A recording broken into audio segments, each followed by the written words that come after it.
Bienvenue sur le site de la Fondation Love and Care pour l'Afrique. Je me présente, France Maton-Langlois. Je suis la PDG de cette fondation qui a été créée en 2020, alors que j'étais en pleine pandémie et que je voulais utiliser mon temps de façon intelligente. J'ai pensé à réaliser un rêve que j'avais depuis longtemps, depuis mon retour d'Afrique, où j'ai travaillé pendant 10 ans, où j'ai observé beaucoup de choses, évalué beaucoup de projets et tiré des conclusions qui nous permettent de développer des moyens qui répondent vraiment aux besoins des populations africaines. Le premier objectif de la Fondation concerne l'accès à l'eau. L'accès à l'eau potable, oui, mais aussi l'accès à l'eau en général pour que l'agriculture, qui est le vecteur le plus important au niveau de l'économie en Afrique, en effet, 50% du PIB de la plupart des pays repose sur l'agriculture. Donc, le choix de l'agriculture est devenu quelque chose d'incontournable. Alors, nous avons commencé donc à développer un concept.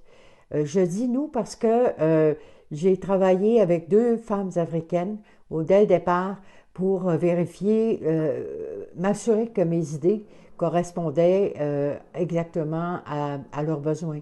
Et donc, on a commencé à travailler sur un concept qui était inclusif, qui permettait une agriculture intégrée et visionnaire, qui permettait une agriculture qui était centrée non pas uniquement sur la production de produits agricoles, mais aussi sur toute la chaîne, depuis l'irrigation, donc l'augmentation du temps de culture, du temps d'opération, et jusqu'à la fin, parlant de commercialisation et même de transformation, donc de création de plus-value. Nous parlions beaucoup à ce moment-là de réduction de la pauvreté. Nous avons changé complètement notre discours au niveau de la Fondation avec le temps. Nous parlons maintenant de création de la richesse. Parce que la réduction de la pauvreté, c'est un objectif louable. Mais par ailleurs, ça commence où et ça se termine où? Création de la richesse, on peut l'évaluer.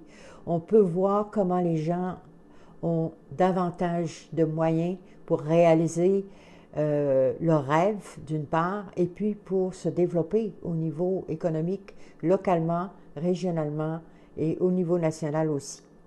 Donc, le projet de la Fondation a progressé, a évolué, et le concept aussi. Si bien que, avec cet objectif nouveau de créer de la richesse, nous nous sommes dit comment pouvons-nous y arriver d'une façon plus rapide et plus intéressante. Plus intéressante à deux points de vue. Au niveau économique et social, bien sûr, mais aussi au niveau du développement de l'autonomie des populations, leur permettant d'avoir une connectivité qui leur permette de suivre de la formation à distance, de pouvoir être liés au monde entier parce qu'actuellement, le signal Internet en Afrique est tellement faible que les gens ont pratiquement jamais l'occasion de pouvoir vraiment aller sur Internet et s'informer correctement.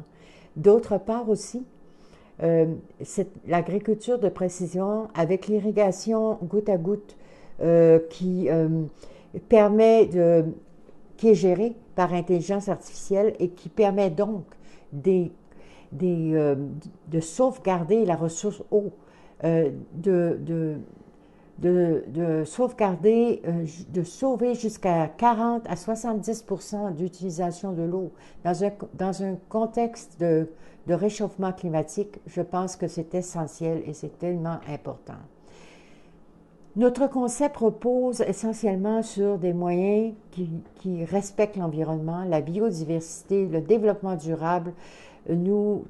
Toutes nos actions sont basées sur les énergies renouvelables. Toutes nos actions sont basées sur une agriculture zéro déchet. Donc, on utilise tout est utilisé, que ce soit pour nourrir les animaux de la ferme, que ce soit aussi pour créer, pour produire du compost. Tout est naturel. Tout ce qui sera utilisé dans le système d'irrigation, ce seront des produits naturels qui seront envoyés dans la terre pour la nourrir convenablement et qu'elle produise des produits de qualité, des produits non toxiques, pas d'OGM, des produits dont on puisse être fier parce que ils ont un impact très positif sur la santé de tout le monde finalement, autant les gens localement et qui vont pouvoir bénéficier d'une autosuffisance alimentaire, ce qui est extrêmement important. Nous allons donc électrifier les villages parce que il n'y a pas de connectivité sans électrification. Cette électrification se fait par panneaux solaires. Quand c'est possible, nous allons collecter et entreposer l'eau de pluie pour augmenter la ressource eau. Nous allons aussi creuser des puits artésiens pour que les gens aient accès à de l'eau potable. Alors tout ça fait partie du projet de développement de chaque pays.